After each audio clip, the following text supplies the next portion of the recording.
satisfação que eu agora chamo o nosso primeiro palestrante. O nosso primeiro palestrante é o Vanderlei Bastos. Ele é Facilitator Talks Pression Technique de Gra. Vanderlei, você vai apresentar para nós um tema extremamente interessante, que são novas tecnologias e soluções relacionadas à união de componentes em carrocerias. Por favor, seja bem-vindo. O tempo é seu agora.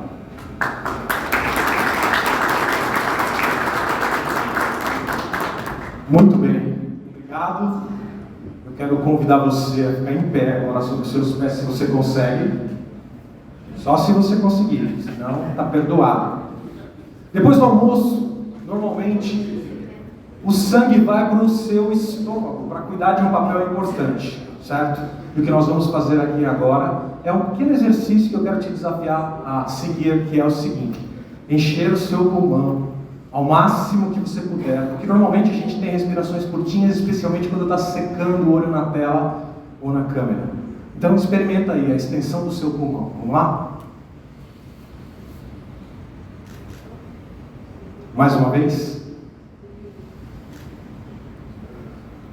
E porque você está aqui nesse núcleo de difusão de conhecimento incomparável, eu quero que você agora inspire uma terceira vez. E aí, quando você for inspirar, você vai dizer o seu nome, porque você é único, ímpar, com força, sem timidez, porque engenharia não combina com timidez, ok? Então, vamos inspirar agora, e no final, retenha e diga o seu nome o mais forte que você puder, ok? Vamos lá então. Uau! Muito bem, que resposta! Muito bom. Olha, muito bem, eu vou ficar aqui na frente, vou tentar não ficar atrapalhando tanto o conteúdo visual, mas eu quero realmente reconhecer você.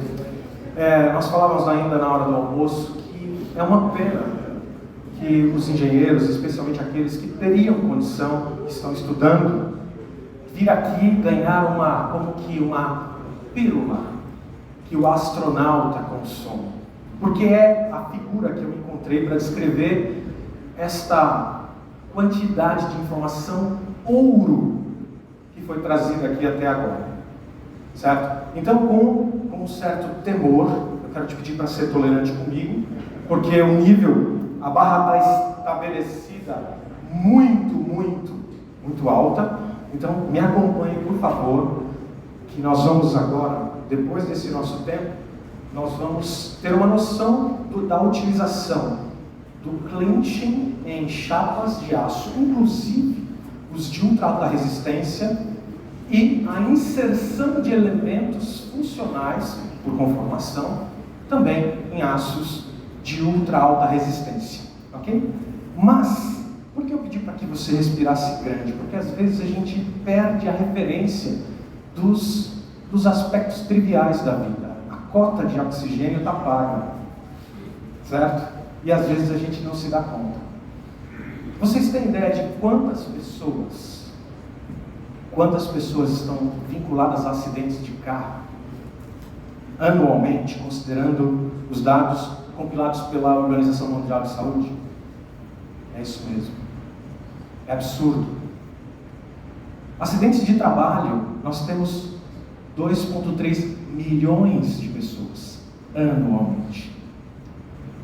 E mortes relacionadas à poluição externa, nós temos mais de 4 milhões de mortes. O oxigênio, que nós acabamos de usar aqui generosamente, ele é necessário, e por isso a oxigenação das mentes aqui, no sentido de virtualização, de uso de novas tecnologias, de trazer para o Brasil aços ultra alta avançados, é determinante, para que nós possamos juntos minimizar os dois aspectos, tanto a questão de acidentes de veículos, quanto a emissão de gases da combustão. E o peso dos veículos, ele está absolutamente atrelado, isso é dominado, à emissão de CO2. Porque você tendo, por exemplo, o ar-condicionado ligado, você tem um incremento em torno de 3 a 5% de emissões. Se você botar o Vanderlei no banco traseiro do seu carro, você vai ter um incremento de mais uns 5% de emissão de CO2. E assim sucessivamente. Os carros eles precisam ficar mais leves para que a produção de CO2 seja minimizada. Não é novidade, né? Esse modelo gaiola da BMW fez sucesso lá nos anos 40, disputando campeonatos de velocidade. A Porsche fez um veículo extremamente leve para comemorar os seus 50 anos de aniversário. E a Audi, já em 85, fazia o tal A8 de alumínio. Há dúvidas se eles conseguiram ganhar dinheiro com esse carro. Mas isso é um outro aspecto aqui, o fórum é engenharia. Concordam? Sim. Muito bem. Então, acompanhando aqui com vocês, majoritariamente nós vamos olhar para a questão da economia de energia. Por quê? Quando eu uso tecnologias que são mais econômicas no sentido de processo e econômicas em demandar energia em si, a pegada de carbono, para usar um aspecto que todos vocês estão bombardeados regularmente, ela é diminuída em todo o ciclo de vida do veículo. Tá? Uso menos material porque tem menos energia envolvida e desta forma a construção leve propicia que você emita menos CO2. Neste caso, este projeto da União Europeia tem como meta, muitos de vocês sabem, uma redução de 55% ao menos da emissão de carbono até 2030, em todos os aspectos, e a neutralidade por volta do ano 2050. E desta forma, a gente sabe que existem alguns recursos, né, em alguns aspectos do veículo, seja ele qual for o veículo, mesmo um veículo elétrico, nós continuamos tendo consumíveis e tendo peças estampadas e tendo running light, caixa de bateria, assim por diante, que envolvem aspectos relevantes para esse tempo aqui, né, para esse simpósio. E aí, quando a gente fala em simpósio, vai lá para a Grécia Antiga, era de fato uma troca de ideias de alto nível que eles faziam, e cada um trazia o seu ponto de vista sobre diversos aspectos, e eles bebiam enquanto isso. O que será que eles bebiam? É uma pergunta interessante. Né? Será que eles já tomavam cerveja, tomavam vinho? O que será que eles tomavam? Porque o CO2, ele não é de todo a desgraça do planeta. Sem ele, não haveria cerveja, por exemplo. Só para fazer uma meia-culpa aqui com o CO2, tá bom?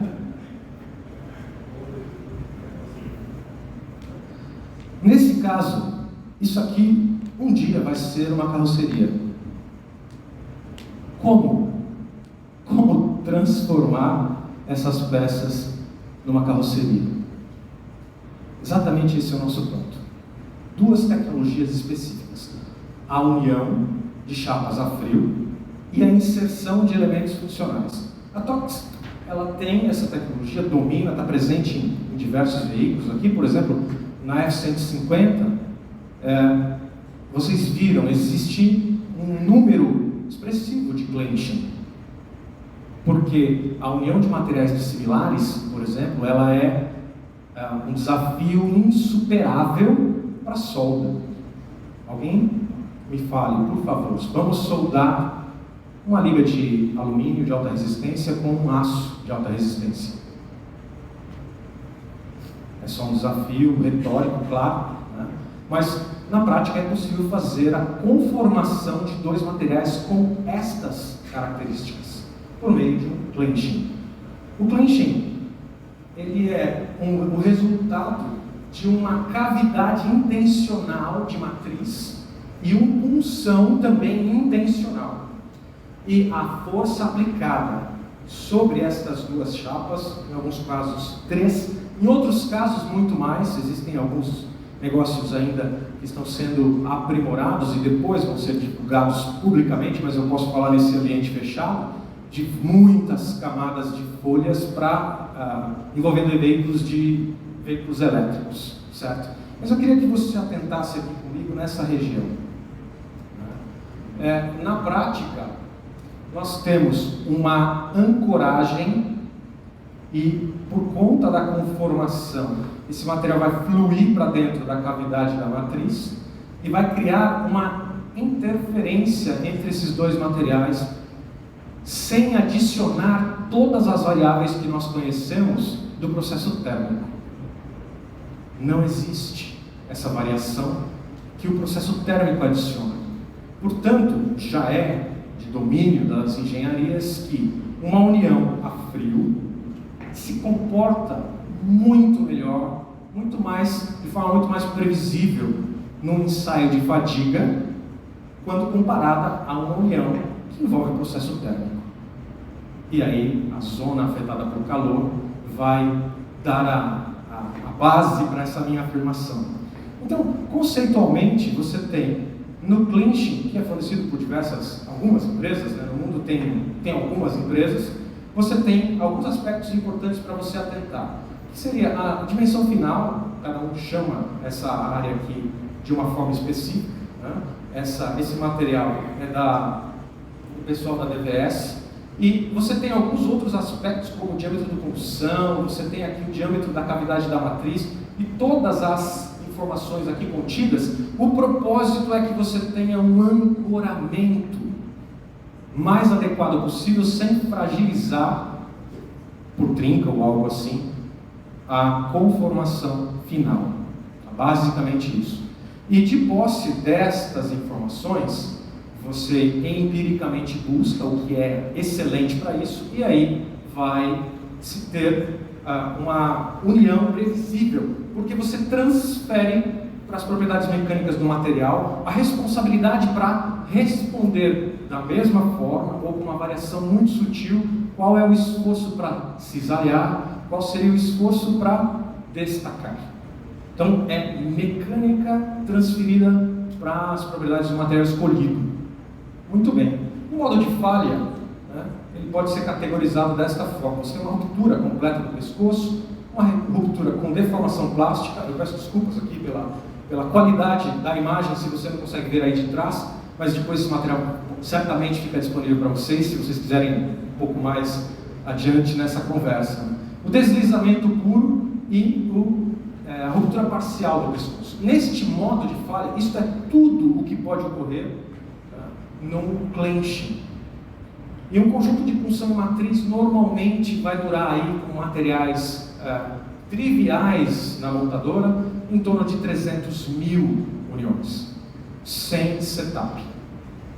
Então, para ter uma ideia de grandeza, eu faço a conformação, chego no ótimo e depois eu rodo a minha célula por 300.000 ciclos, tendo uma ideia muito clara do que encontrar se eu for fazer um ensaio prático de destacamento e cisalhamento.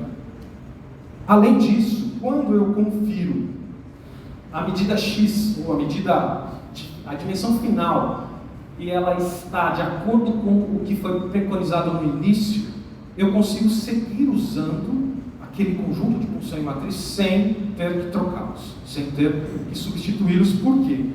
A conformação pressupõe exatamente as mesmas dimensões, a mesma força aplicada, o mesmo conjunto de punção e matriz, mesma cavidade da matriz, mesmo material, vai se comportar basicamente da mesma forma, tirando a variação da usina. Okay? Muito bem. Esta é a variação, uma amostra do que se tem em termos de ferramentas para fazer o clinching. Está tranquilo, é bem fácil de você escolher o que você pode. E aqui é uma amostra, existem outras, porque a cobertura, o desenho da base da matriz, se vai ter anel, se não vai ter anel, se o punção é cônico, se a ponta do punção é cônico, se a matriz é bipartida, se ela é tripartida, se ela tem lamelas móveis, isso tudo vai influenciar nos resultados. Por exemplo, se eu tenho uma matriz em que eu faço um corte, um cisalhamento na chapa, diminui muito a força necessária para fazer um clenching num material de alta resistência. Porém, eu tenho uma face exposta da seção dessa chapa. E a corrosão pode ser por ali, né, o início dela. Ah, mas eu vou ter pré-tratamento, pintura, etc. Verdade.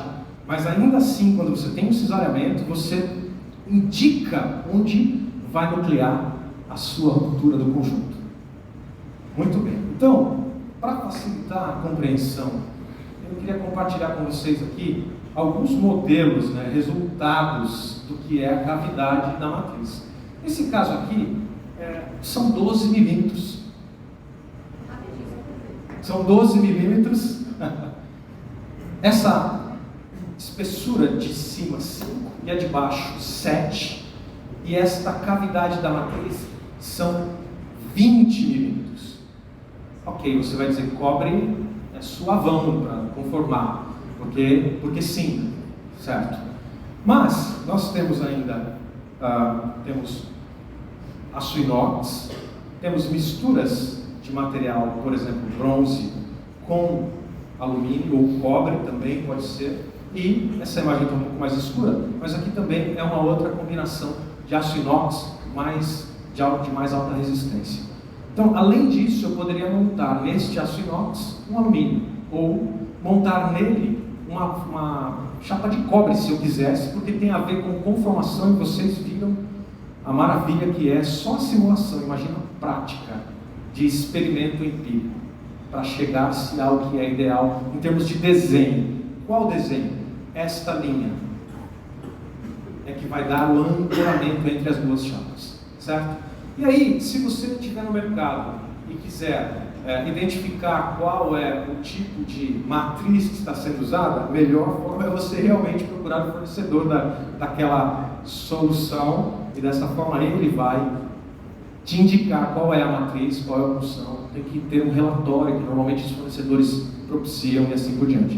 E aqui um exemplo clássico, de uma união de um material de 0,6 de espessura com uma outra chapa de 1,5 de alta resistência. Esta experiência, ela é uma experiência porque é muito difícil você pegar um médio carbono e permitir que a conformação dele crie um ancoramento adequado numa chapa de alta resistência. Mas não é impossível, em breve vocês vão ter notícias. Para facilitar a sua vida, aqui a gente tem como basicamente se designa função e matriz dos diversos, de 3 deles pelo menos, 3 players no mercado, certo? Existe, é uma sopinha de números, mas está sintetizado. Por exemplo, qual o tipo de cobertura, qual é o tipo de material de revestimento. Então eu vou lá, eu vou saber pelo catálogo do fabricante qual é o tipo de revestimento do punção. Só para não estender muito a conversa aqui, porque essa conversa, vocês viram pela infinidade de possibilidades, ela é longa. E avançando ainda, para tornar aquelas peças em conjuntos utilizáveis, você precisa inserir elementos funcionais nela. E o estude a ser soldado, ele agrega as mesmas variáveis que uma solda a ponto agrega num conjunto. Você tem que ter muito controle, equipamentos adequados para que você projete uma porca e ela continue lá onde você intentou que ela estivesse pela vida do veículo. Porém, quando você conforma um elemento funcional num conjunto, você sabe que ele vai ficar lá porque simplesmente você conformou e ele se abraçou àquela chapa, ou foi remanchado, por assim dizer, naquela chapa, ou foi ainda, ele furou a chapa que não tinha furo, por ser self-piercing, e se ancorou na chapa. E a partir daí você monta, faz as montagens necessárias, os torques são conhecidos. Por exemplo, nós fizemos aqui, para trazer para a nossa realidade no Brasil, 5 estações de inserção de porcas no painel frontal da antiga F250. Eles reestabeleceram a produção e precisavam que esses componentes fossem inseridos. Então a gente fez as 5 soluções e todas elas, porcas M4 e M6, foram colocadas no painel frontal. Basicamente ali o desafio era confortável, porque o aço a ser Agarrado é um perfil, deixa eu ver se eu encontro aqui a porca. Era uma porca assim, basicamente assim. Ela vai se abraçar como que beliscando a chapa, punção e matriz adequados, para que isso possa ocorrer no processo em si.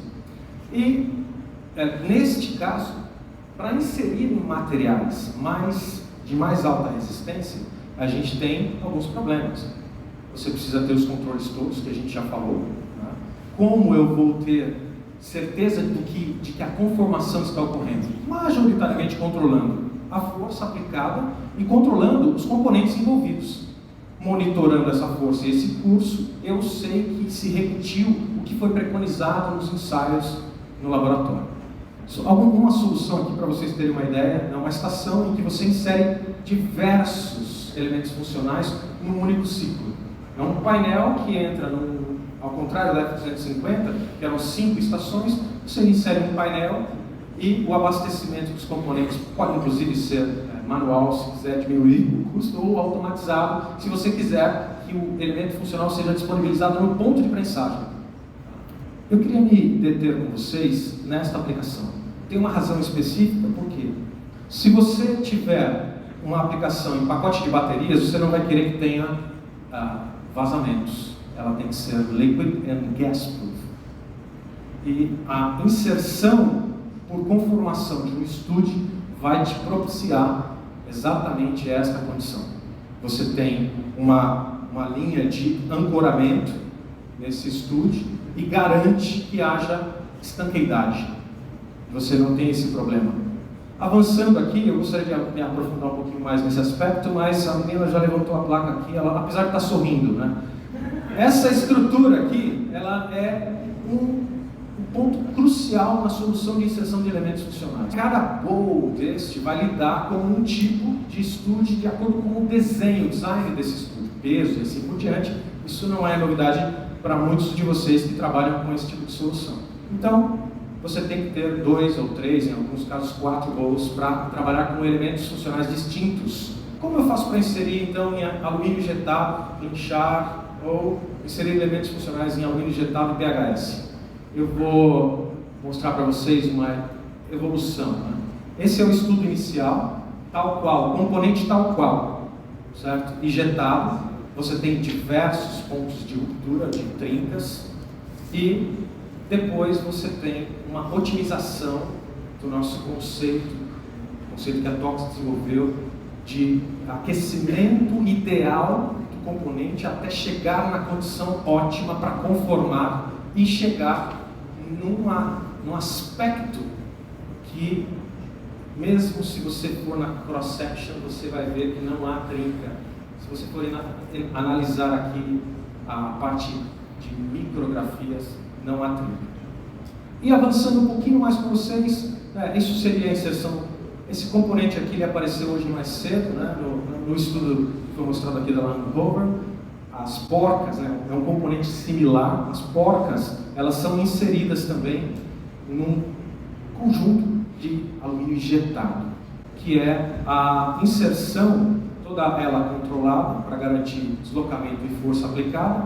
Para caminhar para o final, eu queria mostrar para vocês um outro desafio, a inserção de elementos funcionais e o clinching em PHS. Um conjunto PHS pega uma coluna aí com 1500 MPa de resistência, e este mesmo princípio você vai aquecer localmente e vai deixar na temperatura ótima para poder fazer a conformação e criar um ancoramento entre essas duas chapas de alta resistência. Você tem todos os aspectos, né, da influência térmica, e você tem também todas as possibilidades que envolvem mais corrente, menos corrente, dentro do range para evitar os problemas da solda a ponto. Né? Você tem também, neste aspecto, as temperaturas ótimas estudadas. Isso aqui foi um range muito grande de temperaturas tentadas até chegar a esse 1, e você tem um belo resultado em termos de cisalhamento e destacamento. E por fim, compartilhar com vocês a situação de inserção de elementos. Esse aqui é um PHS de 1500 MPa, e aqui você tem a seção de ancoramento do elemento funcional nessa chapa por conta desse princípio Theta de aquecer idealmente ao ponto de conformar e depois você fazer a inserção e conformar esse elemento na peça. Agradeço muitíssimo a disposição de vocês de ficarem em pé e de gritar bem forte o seu nome. Eu agradeço também quem não olhou aí no celular. Obrigado pela tolerância. Tudo de bom.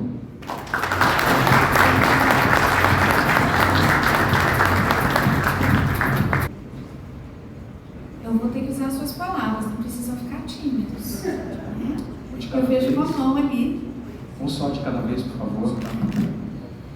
Tudo bom, mano? Excelente apresentação, muito boa. Eu fiquei curioso com relação ao study. Você mostrou ele sendo aplicado em algumas situações, não ficou claro para mim qual a espessura mínima que eu posso aplicar ele. E até que tipo de material é possível ser utilizado. Sim. Basicamente, o study ele é dimensionado em função de torque, de ancoramento por torque ou por arrancamento, certo? Então, se eu tenho um furo, um pré-furo, por exemplo, eu faço um pescoço maior e conformo pelo outro lado. Se eu tenho um material de alta resistência e o stud precisa ser mais comprido, o ideal é que exista um pré-furo, sem dúvida. Mas porque senão você vai ter um material muito amplo para aquecer, ainda que seja possível, nos níveis hoje de controle de laser, você chegar na temperatura ideal para que depois você faça a inserção. Então, o limite de espessura, ele precisa ser estudado. Aqui o que nós vimos foi 1,5 no material de 1.500 MPa de resistência. Enquanto o pessoal fica ali ganhando coragem, eu vou te fazer uma pergunta que é assim, vocês viram pelo meu currículo que eu não sou um profissional de cozinha, né? E quando eu vejo algo que para mim parece uma nova tecnologia ou uma nova aplicação, enfim, eu fico pensando assim, onde mais a gente pode usar tudo isso, né? Então, você mostrou ali em relação à carroceria, mas se eu te pedisse para a gente sair da carroceria do veículo, onde mais você enxerga que a gente teria oportunidade desse tipo de aplicação? Bus, fuse, vocês conhecem esse conjunto. O clinching também, em função de aumentar a área de contato entre as chapas, pode ser utilizado para fluxo de energia elétrica. Isso já está em curso. Possivelmente o carro que você dirige hoje, a caixa de baterias tem um conjunto que é montado por clenching. Porque quando eu faço um parafusamento, um pré-furo, parafusamento, eu tenho uma área de contato. Quando eu faço um rebite, da mesma forma. Quando eu solto 2 chapas de cobre, por exemplo, eu tenho uma área de contato para que a energia flua. Mas quando eu tenho um clenching, eu tenho uma linha de contato 68% maior, diminuindo a resistividade por conta dos microcontatos. Quando eu faço a conformação, eu removo eventuais óxidos da superfície. Tá? Então eu crio uma interação de 2 materiais, ainda que seja, por exemplo, alumínio e cobre. Muito obrigada. Alguém mais que deu coragem? Opa! A comparação de uma junta soldada, pegar as mesmas espessuras, você pode escolher quaisquer que forem, de aço, e esse mesma junta feita com tox, qual é a comparação de resistência mecânica entre elas? Ensaio de resistência mecânica estático ou dinâmico? Estático. Estático. É possível afirmar hoje, com dados bastante recentes, que para um material de 1.300 MPa de resistência, o clinching vai representar uma correlação de 1,5 clinching para cada ponto de solda na corrente mínima.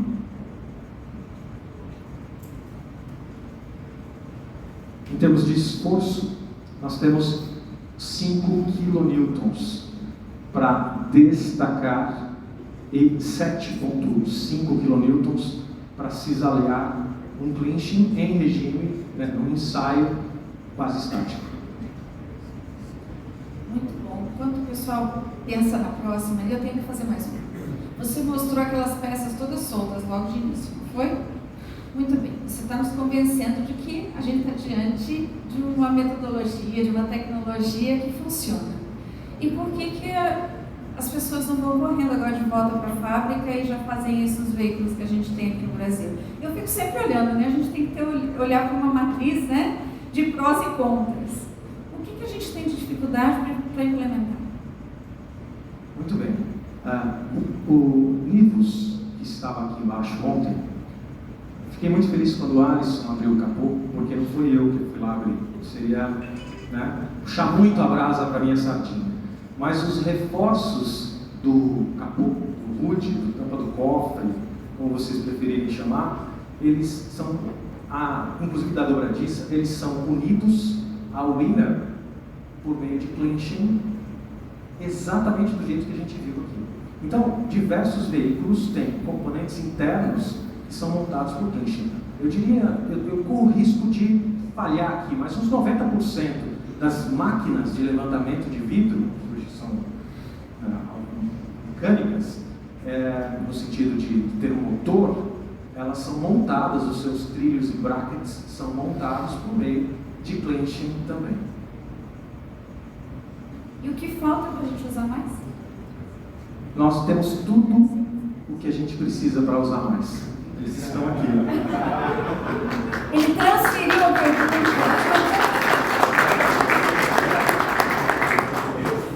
Temos mais uma pergunta. Boa tarde, parabéns. Eu tenho uma pergunta que acho que vai complementar o que ela está perguntando.